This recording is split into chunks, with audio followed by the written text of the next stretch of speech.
One, that 1.8 or thereafter billion was allocated for compensation of farmers or payment of farmers that were not able to, the state-owned sugar factories were not able to pay them.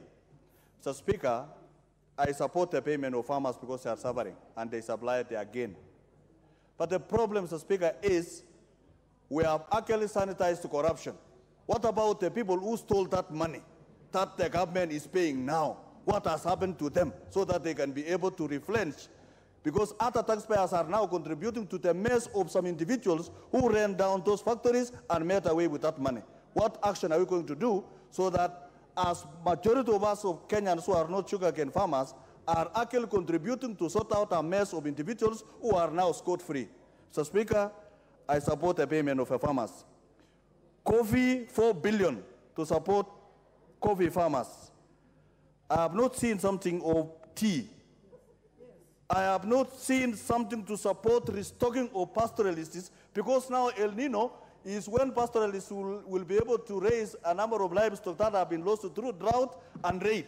Mr. Speaker, where is something for us? Those of us who come from the pastoral economy, who want to do now restocking, because we lost the majority of our animals in drought and in banditry, Mr. Speaker. We need this country to be equal. We need fairness in Kenya. As we do coffee in those places that grow coffee, we sort out farmers in those places they grow sugar.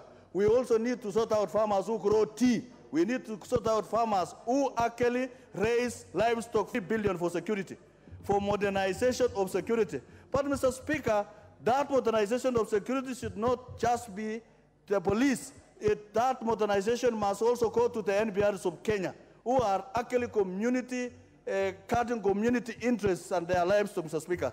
Modernization of NBR is required so that they have the right gear and the right weapons to be able to combat with crime that has already exceeded police force, Mr. Speaker.